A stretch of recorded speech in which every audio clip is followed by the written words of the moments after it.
Dubai വിമാനത്താവളത്തിലെ നിയന്ത്രണം ഇന്ന് അവസാനിക്കും. നമസ്കാരം. കനത്ത മഴയെ തുടർന്ന് ദുബായിലേക്ക് വരുന്ന വിമാനങ്ങൾക്ക് ദുബായ് വിമാനത്താവളം ഏർപ്പെടുത്തിയ 48 മണിക്കൂർ നിയന്ത്രണം ഇന്ന് അവസാനിക്കും. പൂർണ്ണതോതിൽ പ്രവർത്തനത്തിന് തയ്യാറാവുകയാണെന്ന് ദുബായ് വിമാനത്താവളം അറിയിച്ചു. ദുബായ് അന്താരാഷ്ട്ര വിമാനത്താവളത്തിലേക്ക് വരുന്ന വിമാനങ്ങൾക്ക് ഏപ്രിൽ 19 ഉച്ചയ്ക്ക് 12 മുതലാണ് 48 മണിക്കൂർ നിയന്ത്രണം പ്രഖ്യാപിച്ചത്. ഈ സമയപരിധി അവസാനിക്കുന്നതോടെ എയർപോർട്ട് പൂർണ്ണമായും പ്രവർത്തന സജ്ജമാകുമെന്നാണ് ദുബായ് എയർ നാവിഗേഷൻ സർവീസ് സാമൂഹിക മാധ്യമങ്ങളിലൂടെ നൽകിയ സൂചന. എമിറേറ്റ്സ് ഫ്ലൈ ദുബായ് വിമാനങ്ങൾ ഇന്നലെ മുതൽ ഷെഡ്യൂൾ പ്രകാരം റെഗുലർ സർവീസ് ആരംഭിച്ചിരുന്നു. യാത്രക്കാർ ദുബായ് വിമാനത്താവളത്തിൽ നിക്ഷേപിച്ച 30,000 ബാഗേജുകൾ ഉടമസ്ഥരിലേക്ക് എത്തിക്കാൻ പ്രത്യേക കർമ്മസേന രൂപീകരിച്ചതായി എമിറേറ്റ്സ് അറിയിച്ചു.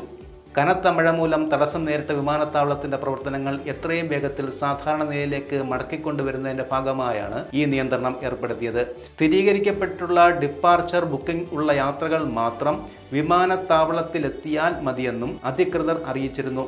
റോഡുകൾ സാധാരണഗതിയിലാക്കാൻ ഊർജിത യത്നം നടക്കുകയാണ്.